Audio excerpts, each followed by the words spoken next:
Hi, I'm Sarah. I'm back interviewing teachers about Imperfect. I'm here with Ms. Kurtz, head of the history department. All right, and the first question for you, Ms. Kurtz, is could you give us a brief history on baseball? Absolutely. There are some people that believe that baseball actually began based on an English sport, but that is most likely not true. There's similarities, but it's not. Baseball really began to pick up interest in America in the 1840s. It wasn't until after the Civil War that people really began to play it on a regular basis. One of the first teams was called the Knickerbockers, and it wasn't really until almost the 1900s that you get the division between the National League and the American League. And the very first World Series was played in 1903. Oh, all right, great. Why do you think it's become our favorite sport, America's pastime? I think it has everything to do with childhood. There are very few people who have not hit a ball with a bat.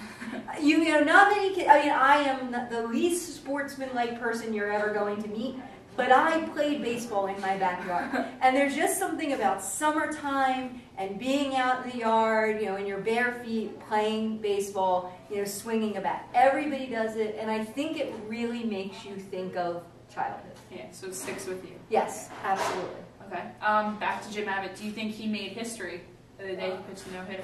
I do. I think anyone who pitches a no-hitter makes history.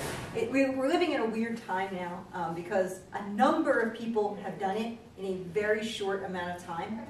That is not historically true. Historically, it was a very rare occurrence to do it. He's in a fairly elite club. Then you add to the fact that, you know, he is a pitcher that only has one hand. Of course. I mean, you can't say he didn't make history and do it. Right. Growing up, what do you think his childhood had on his future, his past, affected the future? It seemed as if his childhood gave him the desire to achieve. He wanted to be successful. It didn't matter what he was doing. He wanted to fit in.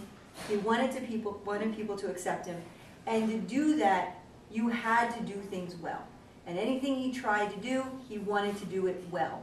And I think the fact that he persevered and kept trying and kept working and worked so hard at what he did, obviously it made him a better baseball player. Right.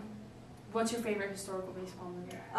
Hands down, when the Phillies won the World Series in 1980. 1980. 2008 was very nice, but 1980, I was 10 years old and watching that. And Tug McGraw on the mound, unbelievable, absolutely, always will remember it. It was fantastic. Did you go to the parade? No, I was too young, but my mother let my brother take off from school and go, so he did go. Any last thoughts or comments or what you thought of the book? Actually, I enjoyed the book. Some of my favorite parts, I really like the stuff where when he was actually on the mound.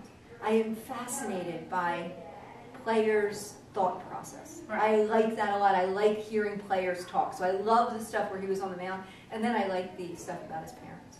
I like that. I like how he blended it in. Yeah, me too. A chapter from before and then a chapter from Right. Some people find that hard. I've heard a lot of people say that's hard to do, like read that way. Right. I like it because as soon as you're wanting to find out what happens next, you get to something completely different, but then you want to know what happens next on that, so you know you're at least reading the next two chapters, you know, to get to there. Yeah. So. All right. Well, thank you very much. No problem.